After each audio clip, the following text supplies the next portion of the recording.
Good morning students. आशा करता हूँ कि आप सब लोग स्वस्थ एवं सुरक्षित होंगे। पिछली कक्षा में हम लोगों ने शिक्षा का अर्थ, शिक्षा के संप्रत्यय, शिक्षा की विशेषताएं और शिक्षा के रूप पढ़े थे। आज हम लोग दर्शन पढ़ेंगे। दर्शन का अर्थ, इसका विषय वस्तु, विषय क्षेत्र, ये सारा सब अध्ययन करेंगे। क्योंकि ये जो पेपर है आपका, ये पेपर शिक्षा और दर्शन के संबंध पर ही आधारित है। तो हम लोगों ने शिक्षा का पहले अर्थ, संप्रत्यय, परिभाषाएं, विशेषताएं और रूप पढ़ लिए हैं। अब हमें दर्शन का अर्थ और इसकी प्रकृति वगैरह को समझना होगा। तो चलिए शुरू करते हैं आज की कक्षा।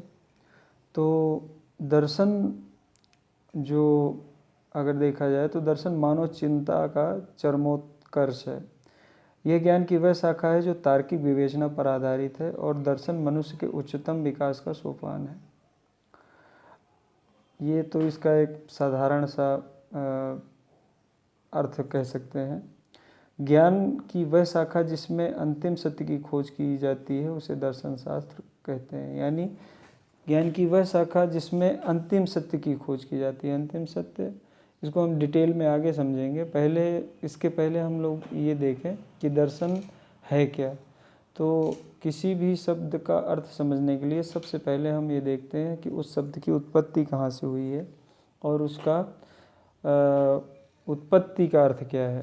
तो दर्शन को जैसा कि आप देखते हैं तो दर्शन संस्कृत के दृश्य धातु से बना है, जिसका अर्थ होता है देखना।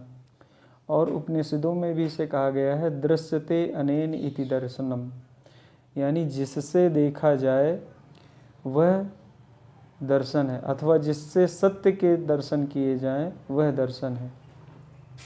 अब यहाँ पर प्रश्न ये उठता है कि क्या देखा जाए। हम कौन हैं, आत्मा क्या है, परमात्मा क्या है, जगत क्या है, जगत जड़ है या चेतन है, परमात्मा का क्या स्वरूप है, ज्ञान क्या है, ज्ञान प्राप्ति के माध्यम क्या हैं, जीवन के अंतिम उद्देश्य क्या है और इन उद्देश्यों को प्राप्त करने का माध्यम क्या है, आदि प्रश्नों के उत्तर हमें दर्शन से ही मिलते हैं। इसके बाद दर्शन शब्द को अंग्रेजी भाषा में फ़िलॉसफी कहा जाता है। फ़िलॉसफी भी दो शब्दों से मिलकर बना है, फ़िलॉस और सोफिया, जिसमें से फ़िलॉस का अर्थ है प्रेम और सोफिया का अर्थ है ज्ञान। यानी इसका भी शाब्दिक अर्थ हुआ ज्ञान के प्रति प्रेम, यानी ऐसा शास्त्र जिसका ज्ञान पर बहुत ज़्यादा प्रेम है या ज्ञान के प्रति जिसका बहुत ज़्यादा लगाव है। फ्रांसीसी दर्शन शास्त्री रेने डेकार्ट को पाश्चात्य दर्शन का जन्मदाता माना जाता है। प्लेटो ने अपनी पुस्तक रिपब्लिक में लिखा है कि जो व्यक्ति ज्ञान को प्राप्त करने तथा नई नई बातों को जानने के लिए रुचि प्रकट करता है तथा जो कभी संतुष्ट नहीं होता, उसे दार्शनिक कहा जाता है। He who has a taste for every sort of knowledge and who is curious to learn and is never satisfied may be just termed a philosopher. यानी इन्होंने कहा कि फिलोसफर वो है जो ज्ञान को प्राप्त करने तथा नई नई बातों को जानने में रुचि प्रकट करता है तथा जो कभी संतुष्ट नहीं होता, उसे दार्शनिक कहा जाता है। इसके बाद शोपेनहावर ने भी कहा है कि every man is a born metaphysician, यानी संसार का प्रत्येक व्यक्ति जन्मजात दार्शनिक है। यानी संसार का कोई भी व्यक्ति हो वो जन्मजात दार्शनिक है। जन्मजात दार्शनिक क्यों कहा इन्होंने शोपेनहावर ने, तो उसकी वजह ये है कि कोई भी व्यक्ति हो उसका कुछ ना कुछ अपना जीवन दर्शन होता है। कोई आदर्शवादी होता है, कोई प्रकृतिवादी होता है, कोई प्रयोजनवादी होता है, कोई यथार्थवादी होता है, कोई मानवतावादी होता है। हर व्यक्ति का अपना कुछ ना कुछ दर्शन होता है।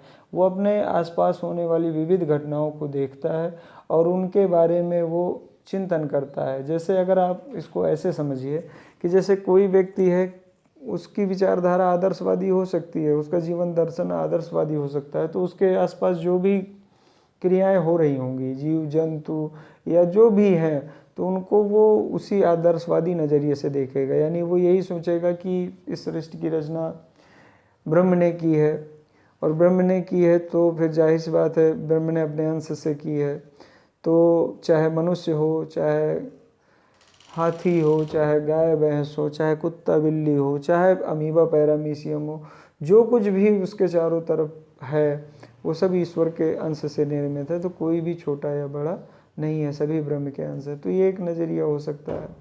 इसी के विपरीत किसी व्यक्ति की विचारधारा प्रकृतिवादी हो सकती है, तो वो ईश्वर के अस्तित्व को स्वीकार ही नहीं करेगा।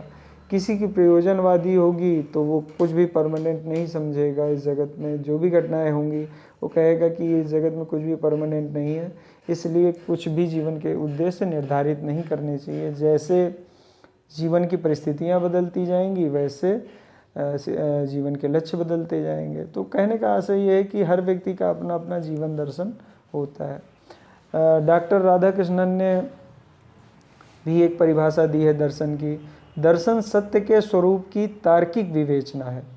दर्शन सत्य के स्वरूप की तार्किक विवेचना है, यानी तार्किक विवेचना इसलिए, मतलब जैसे हर व्यक्ति के लिए सत्य अलग हो सकता है। मतलब किसी के लिए, जैसे अगर आप ये देखो, एक अहिंसक व्यक्ति के लिए सत्य क्या है? अहिंसा है। लेकिन एक कसाई के लिए उसका सत्य क्या है? वही हिंसा करके वो अपने परिवार की रोजी रोटी कमाता है, तो उसके लिए वो उसका सत्य है। तो कहने का मतलब ये है कि संसार में सत्य की परिभाषा लोगों के हिसाब से अलग अलग है, लेकिन इन्होंने कहा कि दर्शन सत्य के स्वरूप की तार्किक विवेचना है, यानी हवा में नहीं कोई बात, बल्कि उसकी तार्किक विवेचना की जाती है दर्शन में। तो अगर देखा जाए तो ये भी एक परिभाषा है दर्शन की। इसके बाद प्लेटो ने कहा कि पदार्थों के सनातन स्वरूप का ज्ञान प्राप्त करना ही दर्शन है, यानी पदार्थों के सनातन स्वरूप का ज्ञान प्राप्त करना ही दर्शन है, ये प्लेटो ने कहा। ये बात भी सही है कि दर्शन में अगर देखा जाए, अभी हम आगे इसमें विस्तृत चर्चा करेंगे, अभी हम लोग सिर्फ परिभाषाएं पढ़ रहे हैं, कि पदार्थों के सनातन स्वरूप का ज्ञान प्राप्त करना ही दर्शन है। यानी संसार में जितनी भी वस्तुएं बनी हैं, चाहे वो जीवित हों चाहे निर्जीव हों, वो सभी पदार्थों से निर्मित हैं। अब इसका अंतिम स्वरूप क्या है, उसका ज्ञान प्राप्त करना दर्शन है। जैसे अगर हम ये देखें तो अलग अलग विचारधारा में इस सृष्टि की रचना अलग अलग मानी गई है। जैसे हम एक उदाहरण से इसको समझते हैं, इस वाली परिभाषा को, कि जैसे हम ये माने कि चूँकि प्लेटो आदर्शवादी थे, और आदर्शवादी विचारधारा ये कहती है कि इस जगत की या इस सृष्टि की रचना ब्रह्म ने की है, ईश्वर ने की है और अपने स्वरूप से की है। तो जाहिर सी बात है कि हमें तो ये नज़र आ रहा है कि हमारा शरीर है, इसमें त्वचा है, हड्डी है, बाल है, मांसपेशियां हैं, तमाम चीज़ें हैं। लेकिन हम इसकी और गहराई में जाएंगे तो फिर क्या हम कहेंगे कि हमारा शरीर सेल्स से बना है। लेकिन और गहराई में जाएंगे तो सेल्स भी क्या है? एक तरह का अणु परमाणु, मतलब सूक्ष्मतम जो किसी भी पदार्थ की सूक्ष्मतम इकाई है वो परमाणु है। तो अगर देखा जाए तो इसी तरह से चाहे वो जीवित शरीर हो चाहे मृत कोई निर्जीव वस्तु हो, उसकी हम अंतिम इकाई पे पहुंचते हैं तो क्या निकल के आता है? वही अणु परमाणु निकल के आते हैं। तो कहने का मतलब ये है कि पदार्थों के सनातन स्वरूप का ज्ञान प्राप्त करना ही दर्शन है। यानी ये बहुत गहन विषय है और इसमें बहुत गहराई से भी किसी भी घटना या क्रिया या वस्तु का अवलोकन किया जाता है। अब ये तो थी इसकी परिभाषाएं दर्शन की। अब दर्शन का वास्तविक संप्रत्यय क्या है, तो उसके लिए हम लोग सूत्र रूप में लिख सकते हैं कि दर्शन शास्त्र ज्ञान की वह शाखा है जिसमें संपूर्ण ब्रह्मांड के अंतिम सत्य एवं मानव के वास्तविक स्वरूप, सृष्टि सृष्टा, आत्मा परमात्मा, जीव जगत, ज्ञान अज्ञान, ज्ञान प्राप्त करने के साधन और मनुष्य के करणीय अकरणीय कर्मों की तार्किक विवेचना की जाती है। यानी ये दर्शन का पूरा संपूर्ण अर्थ इसमें समाया हुआ है। इसमें दरअसल हम सामान्य चिंतन और एक दार्शनिक चिंतन में यही डिफरेंस होता है कि जो सामान्य चिंतन है, जैसे हमारे सामने कोई भी घटना हो रही है और उसको हम देख रहे हैं, तो उसके बारे में जो भी हम चिंतन करेंगे तो वो एक सामान्य चिंतन होगा। लेकिन अगर उसी क्रिया को हम दर्शन की तत्व मीमांसा, ज्ञान मीमांसा और मूल मीमांसा यानी मेटाफिजिक्स, एपिस्टिमोलॉजी और एक्जियोलॉजी के की कसौटी में कस के जब उसी घटना को देखते हैं तो वही चिंतन दार्शनिक चिंतन हो जाता है। तो वही सारी चीज़ें ये जो अभी मैंने आपको बताया कि दर्शन शास्त्र ज्ञान की वह शाखा है जिसमें संपूर्ण ब्रह्मांड के अंतिम सत्य, संपूर्ण ब्रह्मांड के अंतिम सत्य। अब बात वही है कि ब्रह्मांड का अंतिम सत्य अलग अलग विचारधारा में अलग अलग, यानी अलग अलग दर्शन में अलग अलग है। जैसे आदर्शवादी विचारधारा में ब्रह्मांड का अंतिम सत्य क्या है? ब्रह्म या ईश्वर है। यानी आदर्शवादी विचारधारा ये मानती है कि इस सृष्टि का संचालन और इस सृष्टि का निर्माण ब्रह्म ने या ईश्वर ने किया है। इसके विपरीत प्रकृतिवादी दर्शन क्या कहेगा कि इस सृष्टि का अंतिम सत्य प्रकृति है, सब कुछ प्रकृति से उत्पन्न होता है और सब कुछ प्रकृति में विलीन हो जाता है। इसी तरह से यथार्थवादी जो विचारधारा है वो ये मानती है कि इस जगत का निर्माण पदार्थों से हुआ है, पदार्थों के संलयन से इस सृष्टि की रचना होती है, पदार्थों के विखंडन से इस सृष्टि का नाश होता है। तो कहने का आशय ये है कि अलग अलग दर्शन में इसका सत्य का स्वरूप है वो बदल जाता है। तो लेकिन हम अभी यहाँ पर इसका पहले अर्थ पढ़ रहे हैं, फिर इसके बाद डिटेल में हम आगे चल के आदर्शवाद, प्रकृतिवाद, प्रयोजनवाद, यथार्थवाद, ये सारे जो दार्शनिक विचारधाराएं हैं उनका अध्ययन करेंगे।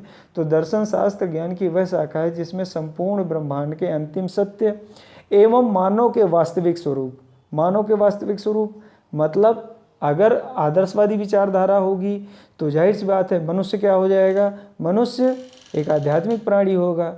अगर प्रकृतिवादी विचारधारा है तो प्रकृतिवादी दर्शन है तो उसमें मानव क्या हो जाएगा? एक प्राकृतिक प्राणी हो जाएगा। जब सारा सृष्टि ही प्रकृति निर्मित है तो मनुष्य भी प्रकृति निर्मित है तो एक प्राकृतिक प्राणी हुआ।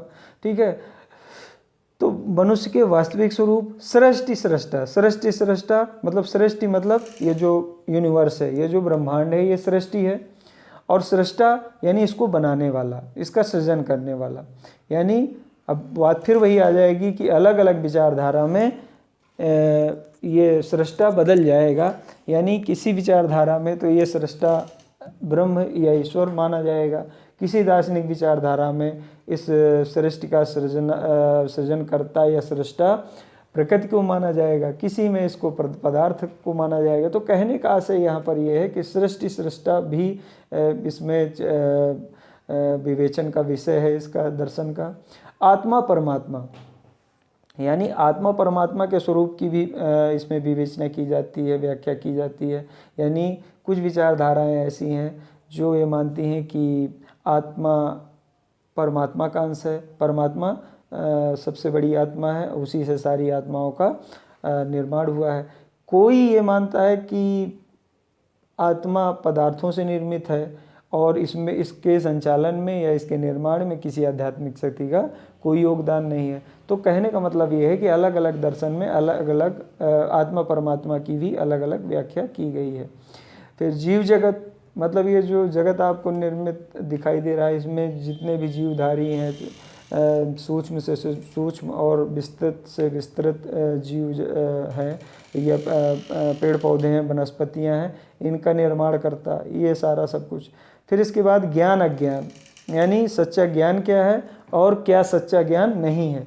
अब बात वही है कि अलग अलग दर्शन में ज्ञान की भी व्याख्या अलग अलग की गई है। जैसे आदर्शवादी दर्शन में ज्ञान को 3 आधारों में बांटा है प्लेटो ने, यानी इंद्रियजन्य, सम्मतिजन्य और चिंतनजन्य। जिसमें से इंद्रियजन्य यानी जो जिस ज्ञान को हम इंद्रियों के माध्यम से प्राप्त करते हैं वो ज्ञान उन्होंने असत्य माना है, क्योंकि इनका मानना है कि ये जो इंद्रियों के माध्यम से ज्ञान प्राप्त किया जाता है ये ज्ञान असत्य है, ये क्षण भंगुर है, कुछ भी परमानेंट नहीं है, इसलिए ये ज्ञान बेकार है। फिर इसके बाद दूसरा ज्ञान है सम्मतिजन्य। सम्मतिजन्य ज्ञान वो ज्ञान है जो कि अनुमान आधारित होता है, यानी अनुमान पर आधारित ज्ञान को इन्होंने सम्मतिजन्य ज्ञान कहा है। तो इस ज्ञान को इन्होंने आंशिक सत्य ज्ञान कहा है, क्योंकि अनुमान सत्य भी हो सकता है और असत्य भी हो सकता है, इसलिए इस ज्ञान को भी इन्होंने पूर्ण सत्य नहीं कहा। तीसरी तरह का ज्ञान जो इन्होंने कहा है चिंतनजन्य ज्ञान। चिंतनजन्य ज्ञान वो ज्ञान है जो कि विचारों के माध्यम से आता है, चिंतन के माध्यम से आता है, और चूँकि प्लेटो ये मानते हैं कि इस जगत का निर्माण ब्रह्म ने विचार के माध्यम से किया है, तो विचार सनातन है, इसलिए विचारों के माध्यम से जो ज्ञान प्राप्त किया जाता है वो ज्ञान सर्वोत्तम है। तो कहने का मतलब ये है कि आदर्शवादी ज्ञान की व्याख्या ये करता है, यानी भौतिक जगत के ज्ञान को वो असत्य मानता है, आध्यात्मिक जगत के ज्ञान या विचारों से निर्मित जगत के ज्ञान को वो सत्य मानता है। इसके विपरीत जैसे प्रयोजनवाद है, प्रकृतिवाद है, यथार्थवाद है, ये विचारधाराएं ऐसी हैं जो किसी आध्यात्मिक जगत पर विश्वास नहीं करती, बल्कि वो ये कहती हैं केवल दृश्य जगत, यानी जिसको हमारी ज्ञानेंद्रियां अनुभूत कर सकें या जिसको हम देख सुन महसूस कर सकें, वही जगत सत्य है, इसके परे अन्य कोई जगत नहीं है। तो उन्होंने इस जगत के ज्ञान को सच्चा ज्ञान कहा है। ठीक है, तो कहने का मतलब ये है कि अलग अलग दार्शनिक विचारधारा में ज्ञान की भी अलग अलग व्याख्या है। इसके बाद ज्ञान प्राप्ति करने के साधन, तो ज्ञान प्राप्ति करने के साधन भी अलग अलग दर्शन में अलग अलग है। जैसे आदर्शवादी दर्शन में ज्ञान प्राप्ति का साधन मान लीजिए आध्यात्मिक क्रियाएं हैं, क्योंकि उन्होंने ज्ञान सच्चा ज्ञान आध्यात्मिक जगत के ज्ञान को ही सच्चा ज्ञान माना है। तो उसका उन्होंने बताया कि सत्संग है और योग साधना या ईश्वरीय क्रिया में भाग लेना, ये सारा सब कुछ उन्होंने ज्ञान प्राप्ति का सच्चा साधन माना है। इसके विपरीत जो प्रकृतिवाद है या यथार्थवाद है, उन्होंने ज्ञान प्राप्ति के साधन ज्ञानेंद्रियों और कर्मेंद्रियों को माना है। उन्होंने कहा है कि वस्तु जगत या भौतिक जगत का ज्ञान हमें, यानी फिजिकल वर्ल्ड का ज्ञान हमें सेंसेस या ज्ञानेंद्रियों के माध्यम से प्राप्त होता है। तो कहने का मतलब है ज्ञान प्राप्ति के साधन भी अलग अलग दर्शन में अलग अलग हैं। फिर इसके बाद है मनुष्य के करणीय अकरणीय कर्मों की तार्किक विवेचना की जाती है, यानी दर्शन में मनुष्य के करणीय और अकरणीय कर्मों की तार्किक विवेचना भी की जाती है। करणीय अकरणीय कर्म क्या है? यानी करणीय कर्म वो कर्म है कि जिन कर्मों को करने से हम अपने जीवन के अंतिम लक्ष्य को प्राप्त कर सकते हैं, वो है करणीय कर्म। और अकरणीय कर्म वो कर्म है जिनको करने से हम अपने अंतिम लक्ष्य से दूर हो जाएंगे या उन्हें अंतिम लक्ष्य को प्राप्त करने में हमें बाधा आएगी, वो है अकरणीय कर्म। तो सारांश रूप में अगर हम समझें तो दर्शन शास्त्र में हम ब्रह्मांड के अंतिम सत्य, मानव के वास्तविक स्वरूप, सृष्टि सृष्टा, आत्मा परमात्मा, जीव जगत, ज्ञान अज्ञान और मनुष्य के करणीय और अकरणीय कर्मों की तार्किक विवेचना करते हैं। तो आज की कक्षा में इतना ही। अगली कक्षा में हम इसके दर्शन के अंतर्गत जो तत्व मीमांसा है, ज्ञान मीमांसा और मूल मीमांसा, उसके बारे में चर्चा करेंगे। धन्यवाद।